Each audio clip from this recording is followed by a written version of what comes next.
Welcome back friends. ज्ञान उपार्जन में आप सबका स्वागत है। पिछले क्लास में हम लोग पढ़े कि ध्वनि के चाल को प्रभावित करने वाले कारक, the factors affecting the speed of the sound. आज हम लोग पढ़ेंगे कि ध्वनि के गुण क्या है, कैरेक्टरिस्टिक्स ऑफ साउंड। तो आइए देखते हैं कि तीव्रता और प्रबलता। तीव्रता और प्रबलता में बेसिक अंतर क्या है। तो जो तीव्रता है, किसी भी माध्यम के यूनिट एरिया से पर सेकंड जितनी ध्वनि की जो ऊर्जा पास करती है वही उसकी इंटेंसिटी कहलाती है, अर्थात तीव्रता कहलाती है।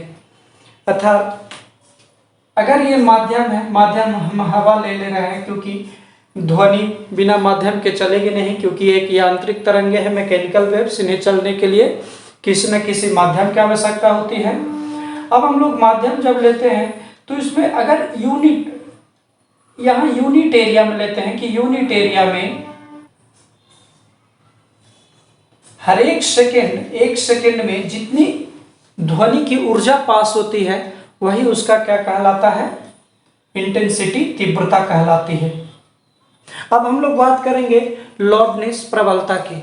तो प्रबलता ध्वनि का वह गुण है जिसके कारण कोई भी ध्वनि तेज या मंद सुनाई देती है। अब हम लोग बात करेंगे फिजिकल क्वांटिटी, भौतिक राशि। तो इंटेंसिटी, तीव्रता एक भौतिक राशि है, अर्थात इसे मेजरमेंट किया जा सकता है, नापा जा सकता है। लेकिन जो प्रबलता है यह चेतना संबंधी है, अर्थात इसे नापा नहीं जा सकता है, इसकी मेजरमेंट नहीं की जा सकती। तो अब हम देखते हैं सेंसिटिविटी की बात करते हैं। तो प्रबलता प्रबलता सेंसिटिविटी पे डिपेंड करती है। अलग अलग मनुष्य की जो कान की सुग्राह्यता होती है, सेंसिटिविटी होती है, अलग अलग होती है। सेम इंटेंसिटी की साउंड किसी को तेज या किसी को मंद भी सुनाई देती है।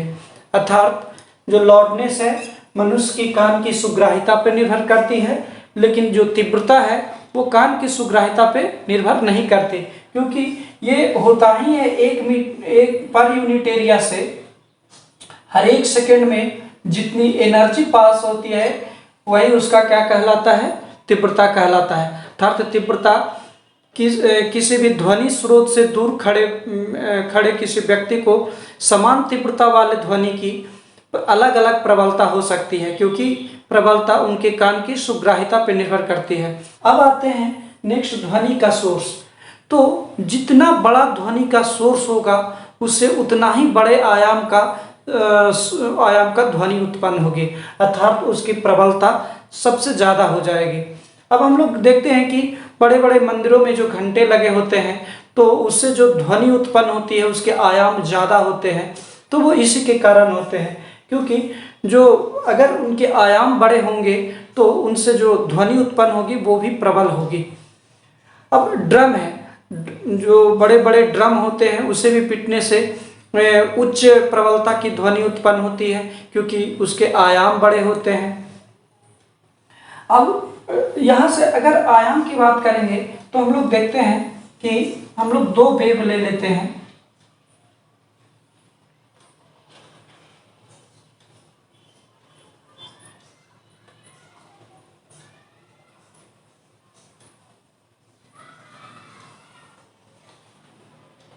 ये इसका आयाम हो गया, the maximum displacement from the mean position, ये इसका आयाम कहलाता है।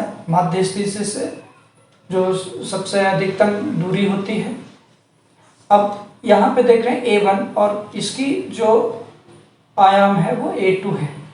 तो हम लोग देख रहे हैं कि जो नीचे वाले जो ध्वनि का तरंग है और ऊपर वाले ध्वनि का तरंग के आयाम नीचे वाले छोटे आयाम के हैं और ऊपर वाले बड़े आयाम के।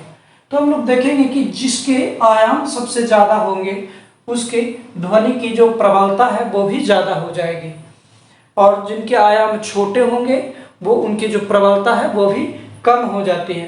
अर्थात कोई भी ध्वनि की जो प्रबलता है वो उसके आयाम पे निर्भर करते हैं। जो अगर आयाम, ये आयाम के वर्ग के जो प्रबलता है, आयाम के वर्ग के समानुपाती होता है, अर्थात जितने बड़े आयाम होंगे ध्वनि की प्रबलता भी उतनी ही अधिक होगी। अब बात करते हैं मात्रा की। तो चूंकि तीव्रता को मापा जा सकता है अर्थात इसकी एक यूनिट होंगे, तो इसकी यूनिट वाट पर मीटर स्क्वायर होती है। अर्थात जो तीव्रता है, इंटेंसिटी को डेफिनेशन से भी हम लोग देख सकते हैं कि एकांक क्षेत्रफल से हर एक सेकंड में गुजरने वाली जो ध्वनि ऊर्जा है, इसको ध्वनि ऊर्जा, इसे हम लोग पावर वाट कर लिए, एकॉस्टिक पावर हो गया। तो जो इंटेंसिटी है पावर अपॉन जो ध्वनि की जो इंटेंसिटी हो गई वो acoustic sound upon the power of acoustic sound upon area, अर्थात ध्वनि की ऊर्जा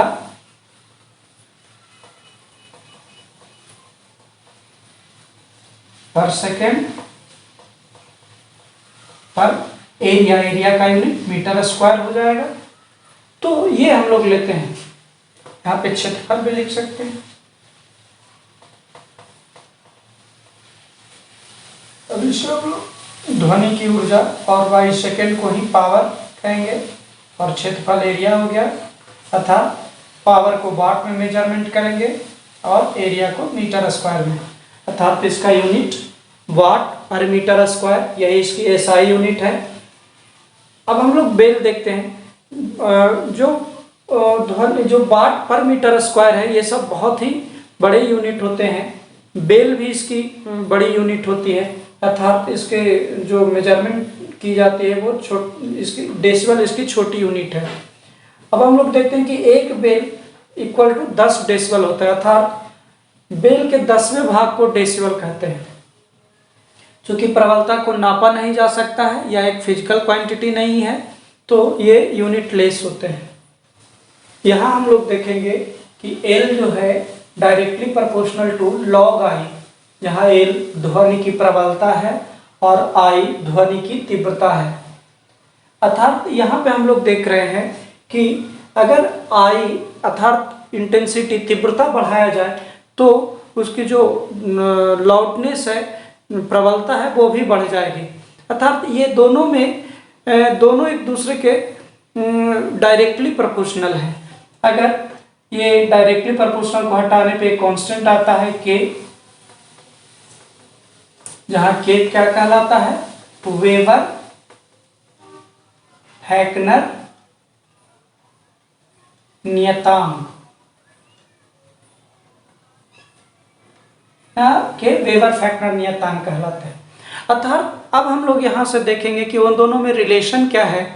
तो जो तीव्रता है वो प्रबलता का ही एक मेजरमेंट है, कितना ध्वनि की प्रबलता है, इसी को हम लोग मेजरमेंट के ही क्या कहते हैं, तीव्रता कहते हैं। अब हम लोग बात करेंगे कि कोई भी ध्वनि तेज कितना तेज होगा और कितना मंद होगा, तो ये किस पर निर्भर करेगा, तो ध्वनि की प्रबलता पे, और ध्वनि की तीव्रता ध्वनि की प्रबलता पे निर्भर करती है। तारत्व ध्वनि के आवृत्ति पे निर्भर करती है, अर्थात जितनी आवृत्ति ज़्यादा होगी ध्वनि की तारत्व उतने ही अधिक होंगे। अब आवृत्ति तारत्व होता क्या है, तो हर एक सेकंड में कंपनों की संख्या, एक सेकंड में किए गए कंपनों की संख्या, वही क्या कहलाता है, आवृत्ति कहलाता है। अब हम लोग देखेंगे कि तो आवृत्ति है क्या, तो बस कंपन है, जितना एक सेकंड में वो कंपन कर रहा है वही उसका क्या कहलाएगा, आवृत्ति कहलाएगा। हम लोग देखते हैं दोनों का टाइम पीरियड टी है, तो उतने ही टाइम में जो इसकी फ्रीक्वेंसी है, नंबर ऑफ वेव्स है, वो कम है और इसमें नंबर ऑफ वेव्स ज्यादा है, अर्थात इसकी फ्रीक्वेंसी ज्यादा होगी और इसकी फ्रीक्वेंसी कम होगी। अब आवृत्ति अधिक होने से क्या होता है, तो किसी भी साउंड का मोटा और पतला होना वो आवृत्ति पर निर्भर करता है। अगर आवृत्ति अधिक होगी तो वो साउंड पतला हो जाएगा, अर्थात मीठा हो जाएगा, उसमें श्रीलनेस आ जाएगी, और जब आवृत्ति कम होगी तो वो आवाज मोटा हो जाएगा, ग्रेवनेस हो जाएगा। तो किस किस का आवाज मोटा होता है, जैसे हम लोग आदमियों को देखते हैं कि आवाज मोटे होते हैं, आदमी, मैन, फिर जो शेर की दहाड़ है,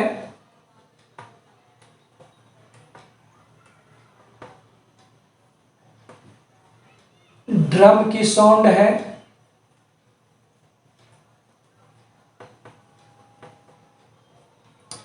किसकी किसकी जो आवृत्ति अधिक होती है, तो वो बच्चा की जो आवाज होते हैं।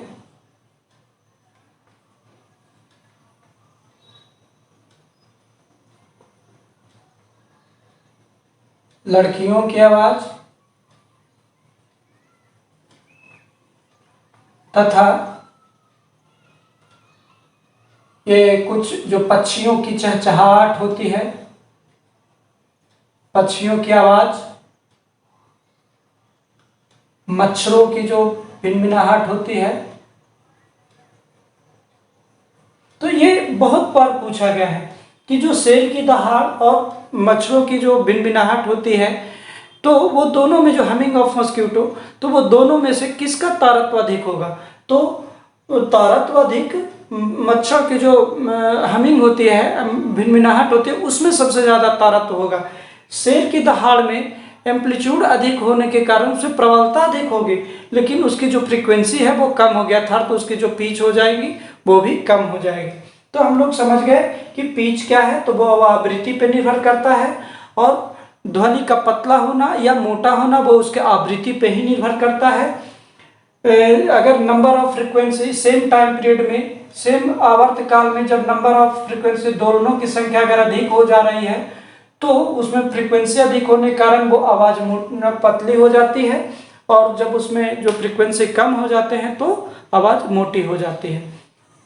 अब हम लोग बात करेंगे ध्वनि के गुणता के बारे में। क्वालिटी ध्वनि का वह गुण है जिसके कारण समान तीव्रता या समान तारत्व की ध्वनियों में अंतर प्रतीत होता है। इनसे अंतर हम लोग पता कर लेते हैं कि जब कोई साउंड आ रहा है, अगर समान आवृत्ति और समान आयाम वाले अगर साउंड आए, तो उसे भी हम लोग पता करके बता सकते हैं कि ये साउंड किसका है। जैसे हम लोग अपने परिचितों की आवाज़ को पहचान लेते हैं उन्हें बिना देखे, तो वो ध्वनि की गुणता पे ही निर्भर करता है। तो अब हम लोग देखें कि ये कैसे हम लोग पता करते हैं। तो ये उसके अधिस्वर पर निर्भर करता है, गुणता उसके अधिस्वर पर निर्भर करता है कि निर्भर करता है। अब अधिस्वर क्या है? ओवरटोन। तो किसी स्वर में उपस्थित अधिक आवृत्ति वाले स्वरक को अधिस्वर कहते हैं। हम लोग इसे एग्जाम्पल से देखेंगे। इसमें बहुत सारे गुणता को समझने के लिए बहुत सारे टर्म को समझना है कि ओवरटोन क्या है, टोन क्या है, नोट क्या है, हार्मोनिक्स क्या है, फंडामेंटल नोट्स क्या है। तो हम लोग ये देखेंगे कि जब हम लोग कुछ भी बोलते हैं, जब ध्वनि उत्पन्न होती है, तो उसमें टोन के साथ साथ हार्मोनिक्स भी प्रेजेंट होते हैं। तो अब ये टोन और हार्मोनिक क्या है? तो टोन जो है वो सिंगल फ्रीक्वेंसी वाले साउंड होते हैं। ये तो सरल आवर्त गति से जो ध्वनि उत्पन्न किए जाते हैं, तो वो तो स्वरक, टोन और नोट कहलाते ही हैं। लेकिन जिसमें टोन में सिंगल फ्रीक्वेंसी होती है और नोट में मल्टीपल फ्रीक्वेंसी होती है।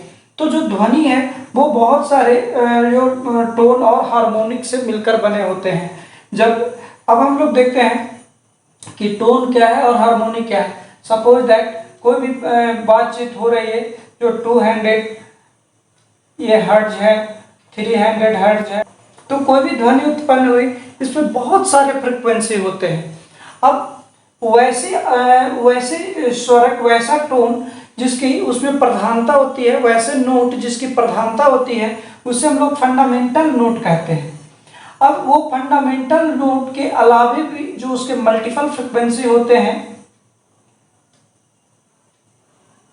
उसके मल्टीपल फ्रीक्वेंसी को ही हम लोग क्या कहते हैं? हार्मोनिक्स कहते हैं। तो जो ध्वनि की गुणता है वो उसके हार्मोनिक्स पे निर्भर करते हैं, सन्नादि पे निर्भर करते हैं। ओवरटोन, अभी हम लोग देख रहे हैं कि जो 300 है, 500 है, 700 है, ये सभी इसमें क्या है? ओवरटोन प्रेजेंट होते हैं। तो इसमें हार्मोनिक्स और ओवरटोन को पता करके ही हम लोग उसके गुणता के बारे में पता कर लेते हैं कि जब उनमें ध्वनि की सेम तीव्रता भी हो या सेम उनकी आवृत्ति हो, उसके बावजूद भी हम लोग जो ध्वनि को पहचान लेते हैं, वो उसमें हार्मोनिक्स जो प्रेजेंट होते हैं, उसमें उसकी तीव्रता या उसका क्रम या उसकी संख्या को पता करके हम लोग कर लेते हैं। तो जब हम लोग ध्वनि सुनते हैं तो इतने सारे काम वो सब ब्रेन के द्वारा होता है। हम लोग समझे कि जब कोई जब कोई ध्वनि समान आवृत्ति वाले या समान तीव्रता वाले ध्वनि जब आती है तो उसमें जो पहचान हो जाती है वो ध्वनि की गुणता पर निर्भर करता है। इसी से हम लोग अपने परिचितों की आवाज़ को पहचान पाते हैं। ये ओवरटोन और हार्मोनिक्स पर निर्भर करता है। हम लोगों ने ये भी समझा कि जब हम लोग कोई भी साउंड प्रोड्यूस करते हैं, बोलते हैं, तो उसमें बहुत सारे फ्रिक्वेंसी होते हैं। वैसे फ्रिक्वेंसी जो हम लोग को वांटेड होता है, वैसे टोन और नोट को हम लोग फंडामेंटल नोट कहते हैं, और जो उसके मल्टीपल में और भी फ्रिक्वेंसी प्रेजेंट होते हैं तो वो हार्मोनिक्स कहलाते हैं। और उसी की पहचान करके, उसी की इंटेंसिटी को पता करके, उसके नंबर ऑफ हार्मोनिक जो प्रेजेंट है वो कितने साउंड में, इसे पता करके उसके क्वालिटी को पता करते हैं और हम लोग पहचान पाते हैं समान आवृत्ति वाले या समान तीव्रता वाले। बात करेंगे ध्वनि का परावर्तन, रिफ्लेक्शन ऑफ साउंड। तो प्रकाश की तरह ध्वनि में भी परावर्तन का गुण देखा जाता है, अर्थात ये भी किसी माध्यम से जब टकराती है, किसी परावर्तक सतह से टकराती है, तो वो उसी माध्यम में परावर्तित हो जाती है। इसी को ही परावर्तन कहते हैं। तो ध्वनि का परावर्तन भी जो है प्रकाश के परावर्तन की ही तरह होती है। ये भी जब किसी माध्यम से टकराती है तो उसी माध्यम में वापस लौट आती है और श्रोता उसे सुन पाते हैं। इसे ही ध्वनि का परावर्तन कहते हैं। लेकिन ध्वनि को परावर्तित करने के लिए जो उसके जो परावर्तक सतह होने चाहिए वो बड़ा होना चाहिए, अर्थात इनकी तरंगदैर्घ्य का जो कोटि अधिक होने के कारण इनको परावर्तन करने के लिए जो परावर्तक सतह होना चाहिए वो बड़े होने। ध्वनि के परावर्तन के पे ही प्रतिध्वनि काम करती है। प्रतिध्वनि जब किसी परावर्तक सतह के बीच हम जोर से बोलते हैं तो हमें बोलने के कुछ सेकंड के बाद फिर से एक वापस आवाज सुनाई पड़ती है। इसे ही प्रतिध्वनि कहते हैं। अर्थात प्रतिध्वनि ध्वनि का परावर्तन का ही एक रूप है। लेकिन ध्वनि का परावर्तन होने के लिए हम परावर्तक सतह से कुछ एक दूरी पर होना जरूरी है। जैसे कि हम लोग जानते हैं कि हम लोग को सुनने के लिए मानव के मस्तिष्क पर ध्वनि का प्रभाव 0.1 सेकेंड तक होता है। अर्थात अगर 1/10 सेकेंड के अंदर कोई दूसरी ध्वनि को अगर बोल दिया जाए तो हम लोग स्पष्ट रूप से नहीं सुन सकते हैं। तो दो ध्वनियों के बीच में अंतर को स्पष्ट करने के लिए कम से कम 1/10 सेकेंड का अंतर होना जरूरी है।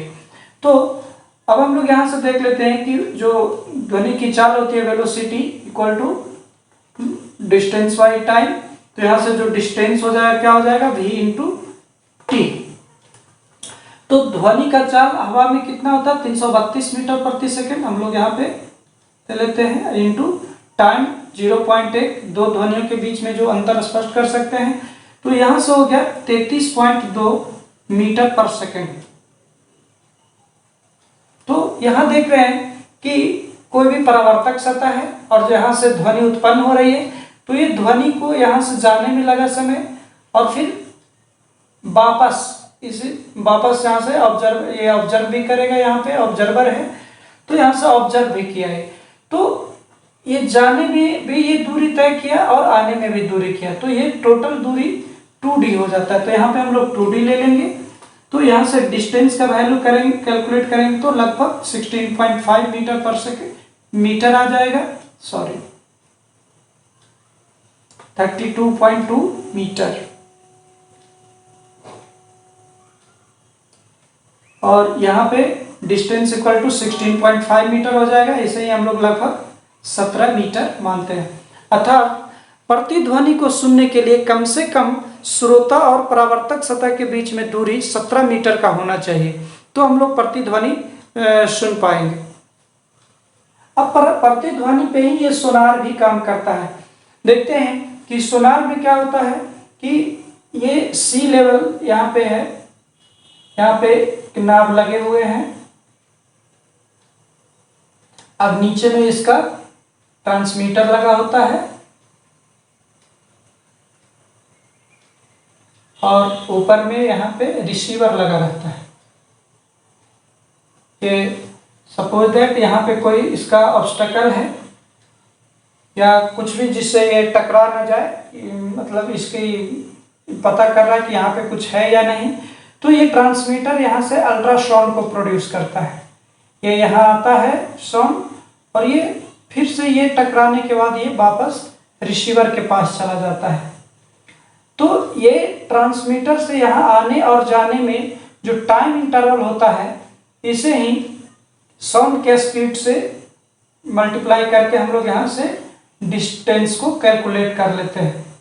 अर्थात सी के लेवल को भी पता कर सकते हैं कि उसकी कितनी गहराई है, या वहाँ पे प्रेजेंट कोई भी ऑब्स्टकल कोई भी प्रेजेंट कर सकते हैं कि उसमें कोई बाधा है या कोई वहाँ पे दुश्मन है, उसके भी हम लोग पता कर सकते हैं।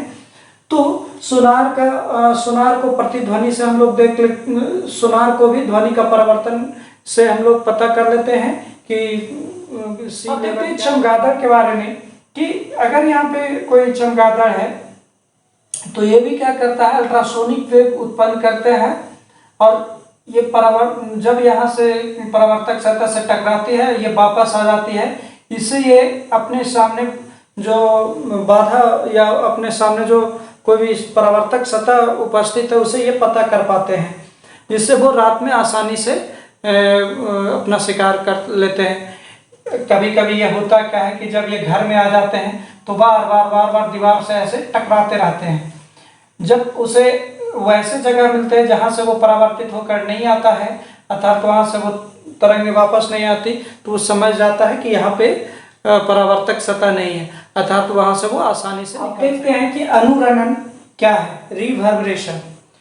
तो इसे समझने के लिए हम लोग देखेंगे कि जब किसी हॉल में, जब कोई बड़ा हॉल में हम लोग अंदर में बैठे होते हैं और जब वहाँ कोई भी वक्ता बोलता है तो क्या होता है कि उसके बहुत ही उसके बोलने के कुछ सेकंड बाद तक वो ध्वनि गूंजते रहती है उस हॉल में। इसे ही रिवर्बरेशन, अनुरणन कहते हैं। अर्थात जब किसी बड़े हॉल में कोई प्रवक्ता स्पीच देता है या बोलता है तो कुछ सेकंड तक उसे रुक जाने के बाद भी कुछ सेकंड तक वो आवाज़ उस कमरे में गूंजता है। तो इस गूंजने की प्रक्रिया को अनुरणन, रिवर्बरेशन कहते हैं। और ध्वनि को बंद होने के बाद जितने समय तक गूंजता है उसे ही अनुरणन काल, रिवर्बरेशन टाइम कहते हैं। ऐसा कैलकुलेट किया गया है कि अगर रिवर्बरेशन काल, अगर जो उसका टाइम है वो 0.8 सेकेंड से ज़्यादा होता है तो जो प्रवक्ता के द्वारा स्पीच दिया जा रहा है वो नहीं सुन सकते, वो स्पष्ट नहीं सुन सकते।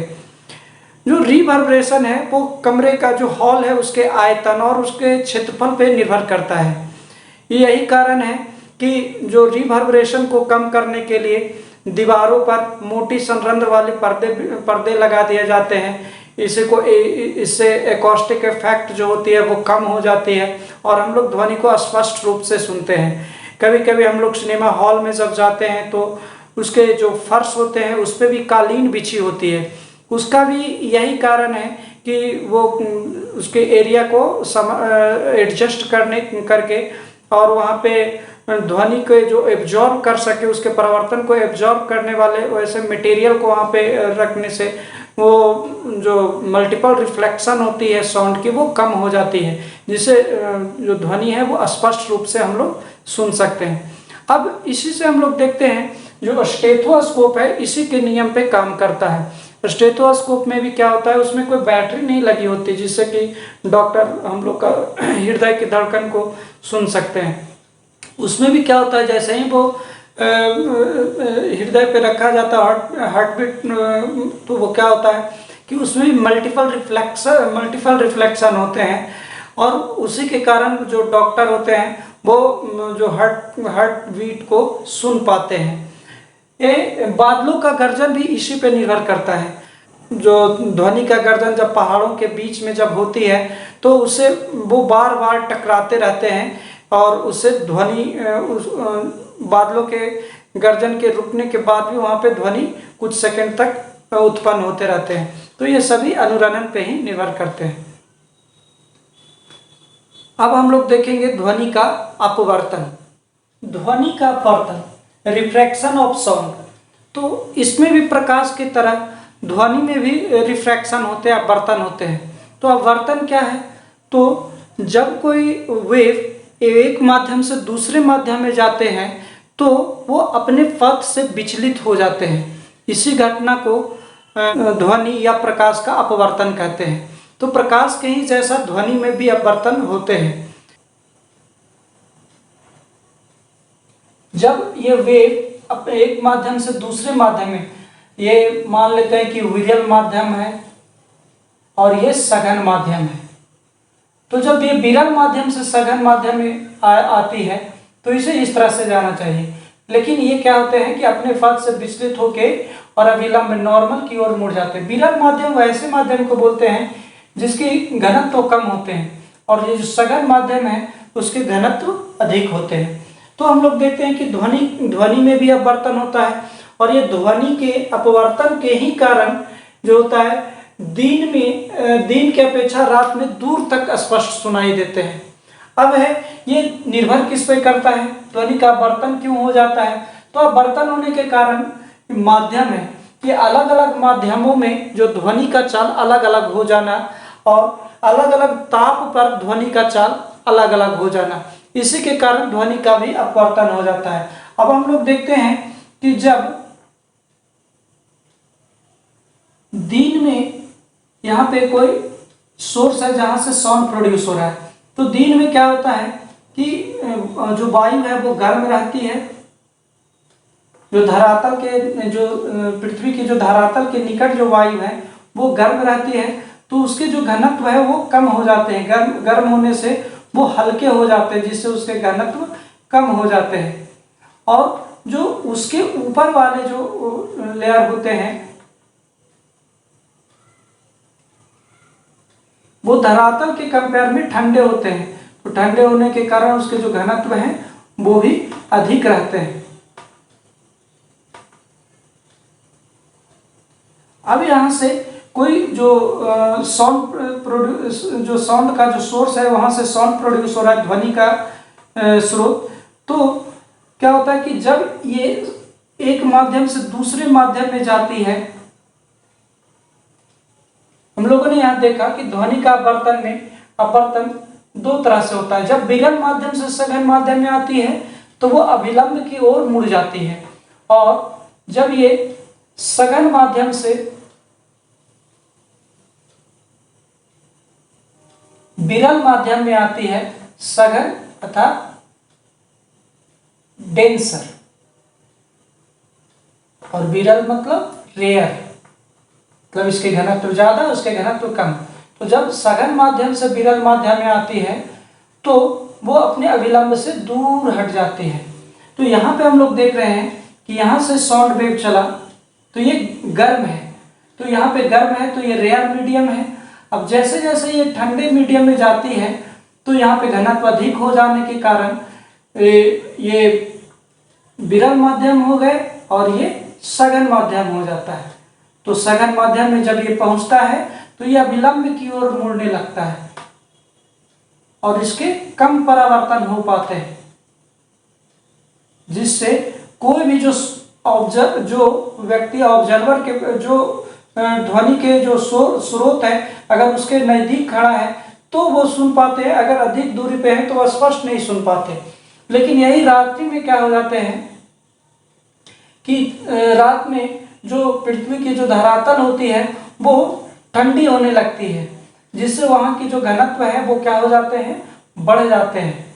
वहाँ की जो वायु है वो ठंडी होने के कारण इसमें जो घनत्व है इसके बढ़ जाते हैं, और उसके कंपेयर में जो ऊपर वाले जो लेयर होते हैं, हवा का जो परत होती है वो अभी भी गर्म रहती है, इसके कारण वो विरल माध्यम का काम करता है। अब यहाँ से जब ये ध्वनि स्रोत से ध्वनि उत्पन्न किया जाएगा, ये इसका नॉर्मल अभिलंब है। तो जब ये सघन माध्यम से, हम लोग यहाँ पढ़े थे, जब सघन माध्यम से विरल माध्यम में जाती है तो ये अपने अभिलंब से दूर हटने लगती है। तो जैसे जैसे ये जाएगा तो ये यहाँ से दूर हटने लगेगा, अपने अभिलंब से दूर हट जाएगा। इस तरह से ये दूर हटते चला आएगा।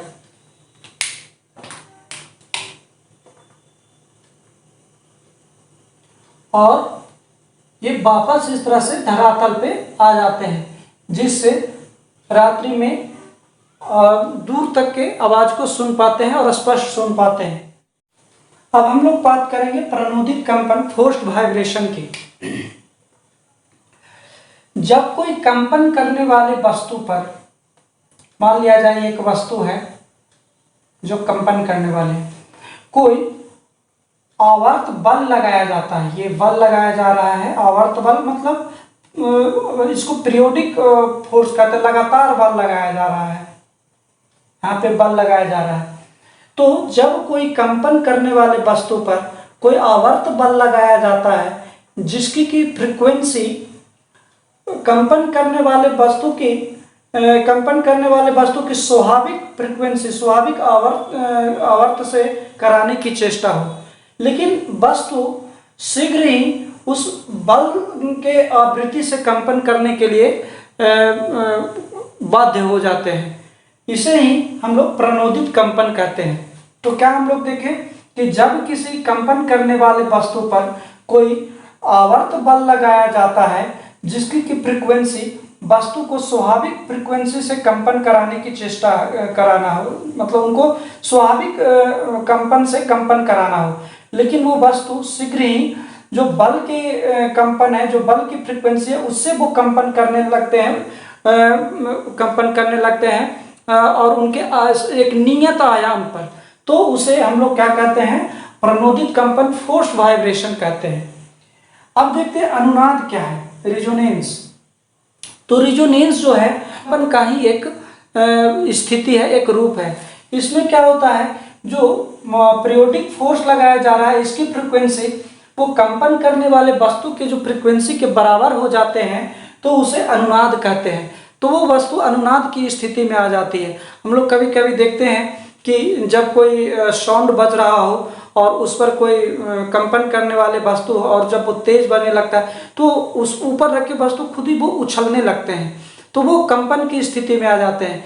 तो वो एक रिजोनेंस की स्थिति में, अनुनाद की स्थिति में आ जाते हैं। अगर कोई वस्तु रिजोनेंस की स्थिति में आ जाए, अगर अनुनाद की स्थिति में आ जाए, तो वो क्षतिग्रस्त भी हो सकते हैं। जैसा कि एक घटना 1939 में संयुक्त राज्य अमेरिका में घटित हुई थी। वहाँ की एक टैकोमा पुल थी संयुक्त राज्य अमेरिका की, तो वो तेज गति से चलने वाले हवा से वो क्षतिग्रस्त हो गई थी।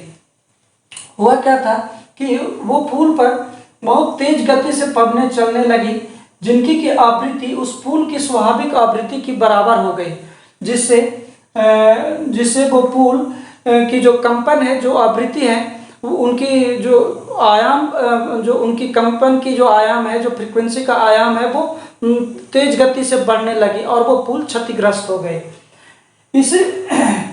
ये अनुनाद से बचने के लिए सैनिकों को पुल पार करने के लिए प्रशिक्षण दिया जाता है कि जब वो कदम से कदम मिलाकर चले तो उनकी जो कदमों की आहट से जो फ्रीक्वेंसी उत्पन्न होती है, अगर वो पुल की फ्रीक्वेंसी के अगर बराबर हो जाए, अगर उनकी दोनों की आवृत्ति बराबर हो जाए, तो पुल एक अनुनाद की स्थिति में पहुंच जाएंगे और उसकी जो आवर्त है, जो एक लगातार बढ़ते हुए आयाम के साथ वो कंपन करने लगेंगे, जिससे वो टूटने की स्थिति में आ जाएंगे और वो टूट सकते हैं। इसीलिए सैनिकों को पुल पार करते समय कदम से कदम मिलाकर ना चलने की सलाह दी जाती है। जो हमारे रेडियो में भी अनुनाद की ही सिद्धांत पे कार्य करता है। रेडियो की धारिता को तब तक बढ़ाया जाता है जब तक कि वो जो ध्वनि के संकेत जो आ रहे हैं उसके फ्रीक्वेंसी से वो उसके फ्रीक्वेंसी के बराबर ना हो जाए। जब ये दोनों बराबर हो जाते हैं तब वो उसके जो आयाम है वो बढ़ने लगते हैं और उसे हम लोग ध्वनि का व्यतिकरण, इंटरफेरेंस ऑफ साउंड।